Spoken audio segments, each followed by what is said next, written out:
भी उद्धार कर दिया। और यहाँ पर महाराज ये तो भजन में मस्त थे।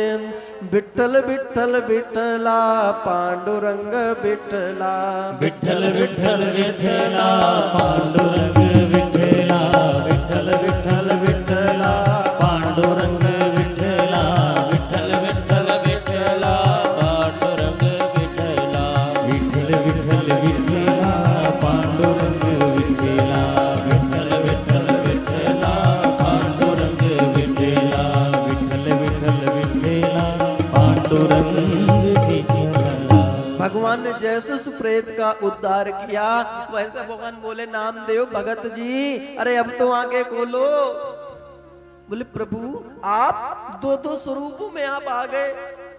बोले धन्य है आपकी भक्ति, मैं तो आपका ऋणी हो गया हूँ। ऐसा मत करो किसी दिन आप नुकसान में आ जाओगे। अरे कम से कम देख तो लो कि कौन है। बोले प्रभु ये देखने का काम आपका है, हम तो सिर्फ दर्शन कर रहे थे। और हम सच बताएं प्रभु उसमें भी आपके दर्शन हो रहे थे। इस सूरत से ज्यादा मोहनी सूरत उसमें नजर आ रही थी मुझे।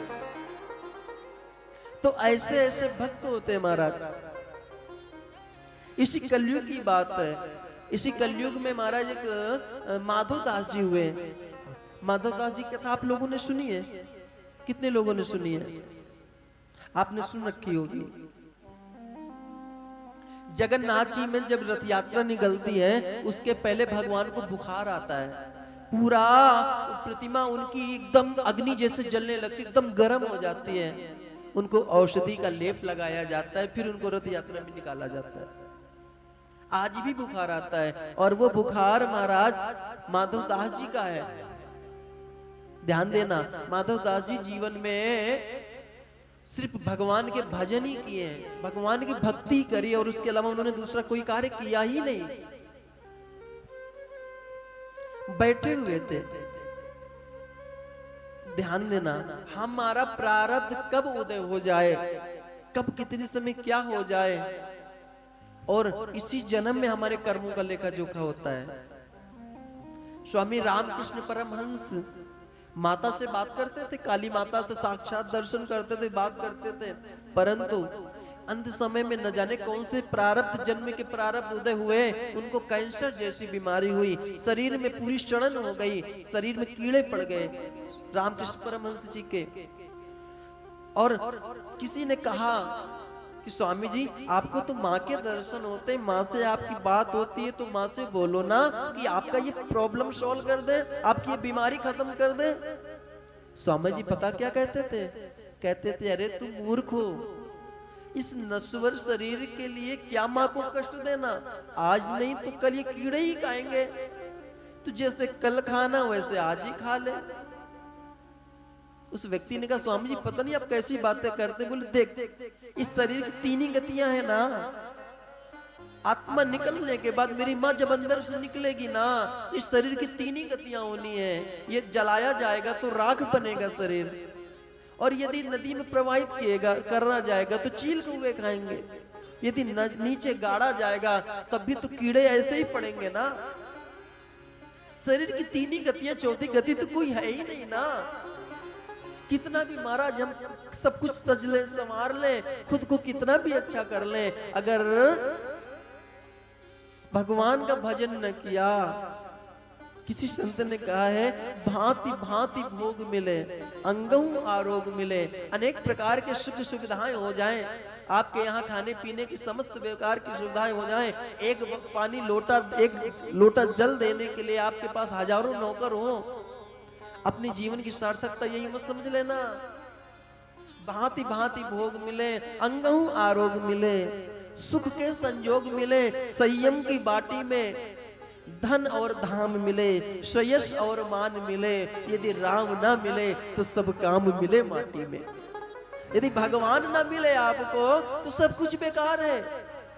रामकृष्ण परमहंस जी यही कह रहे हैं कि शरीर की तीन ही गतियां होनी है, जला दोगे तो राख होगा, गाड़ दोगे तो कीड़े खाएंगे। और जैसे कीड़े, उनके घाव से पैर में घाव हो गया था, कीड़े पड़ गए थे, कीड़े नीचे गिर जाएं तो स्वामी जी उन कीड़ों को उठा के फिर उसी घाव में रख देते थे। बोले बाहर जाएगा तो मर जाएगा, यहाँ रहे खाओ सुरक्षित रहेगा। ऐसे दयालु, कहने का तात्पर्य है ऐसे तपस्वी संत, उनको भी अंत समय में भोगना पड़ा, न जाने कौन सा प्रारब्ध उदय हुआ। इतनी दूर हम क्यों जाते हैं? जैसे हम कथा कर रहे हैं महाराज, ऐसे ही महाराज श्री डोंगरे जी महाराज, आप सबने कथा कुछ लोग यहाँ पे सुनी भी होगी उनकी।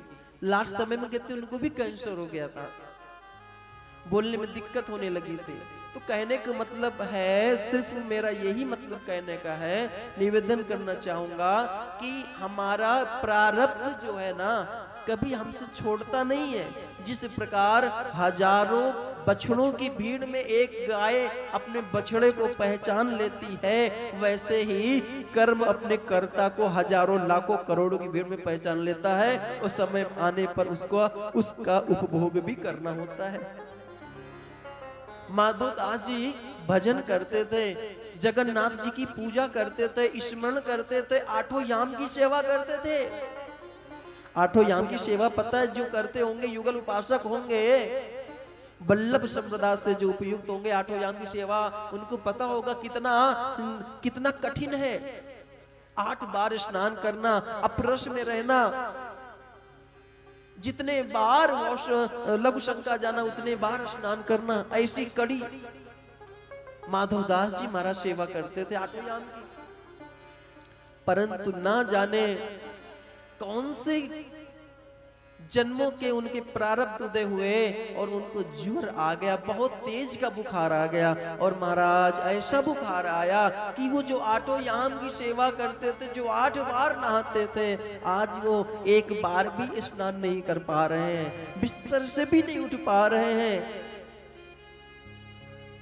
और बिस्तर पे पड़े पड़े एकदम मूर्छित अवस्था में हो गए। परंतु उनको बस ये याद है कि हे भगवान, कम से कम इतनी सामर्थ्य तो दे दे कि मैं उठ के मलमूत्र त्याग कर दूं और स्नान करके कम से कम एक अय्याम की सेवा आपकी कर लूं, इतनी तो सामर्थ्य दे दे। परंतु आंखों के सामने अंधेरा छाने लगा, शरीर मूर्छित होने लगा, और माधवदास जी पड़े पड़े आसन पे अपने मलमूत्र वही आसन पे त्याग दिया और रोने लगे। बोले प्रभु, पूरे जीवन मैंने सिर्फ आपसे ही एक नाता जोड़ा है, नान्यम जाने नहीं जाने न जाने, एक आपके ही अलावा मैंने किसी से कोई ने भी नहीं लगाई, मैंने कोई रिश्ता भी नहीं बनाया। क्योंकि हमें पता है कि अनन्यास चिंतयन्तो माम ये जना पर्युपासते, आप कहते हो ना कि जो आपको बसता है तास ताम्य हम भजाम्य हम, आप उसको उसी तरह बसते हो जैसे भक्त आपको बसता है। इसी वजह से आपकी कृपालुता को सुन के, आपकी दयालुता को सुन के मैंने आपकी पूजा, आपकी भक्ति करी है। प्रभु आज कम से कम इतनी सामर्थ्य दो कि मैं उठ जाऊं। भगवान से अनेक प्रकार से प्रार्थना करने लगे माधव दास जी, परंतु एक बार भी शिकायत नहीं करी कि प्रभु हमने आपकी इतनी सेवा करी, हमने आपकी इतनी सेवा, इतनी भक्ति करी, फिर आज हमें ये ऐसा क्यों? एक बार भी शिकायत नहीं किया। उन्होंने बस इतनी बार एक ही बात कही, प्रभु इतनी कृपा तो कर दो कि मैं अब कम से कम एक पहर की आपकी पूजा कर लूं और मैं मलमूत्र बाहर त्याग कर दूं। परंतु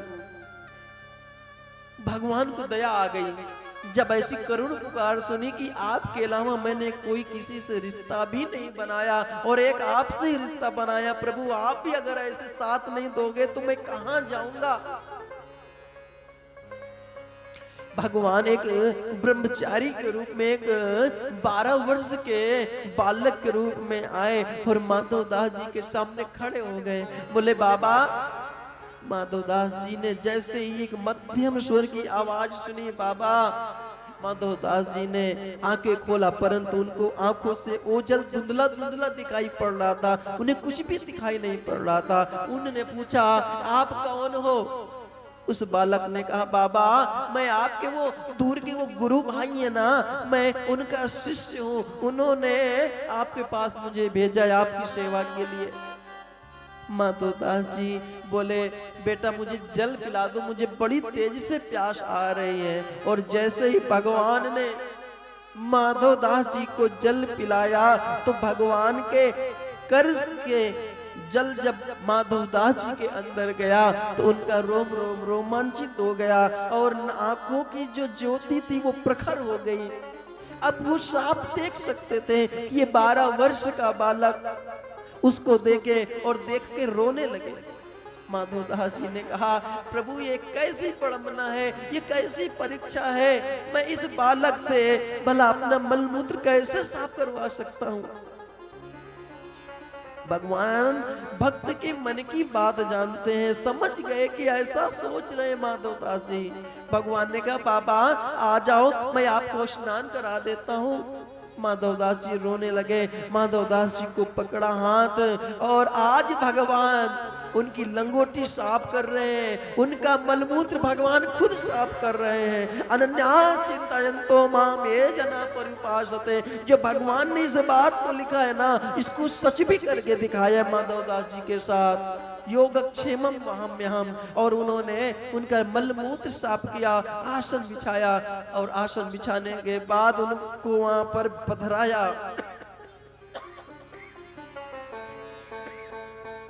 माधवदास जी रोने लगे, बोले प्रभु ये कैसी विडंबना है। ओम। माधवदास जी रोने लगे, महाराज नहीं देख पाए। प्रभु ने कहा बाबा अब मैं चलता हूं। माधवदास जी बोले बेटा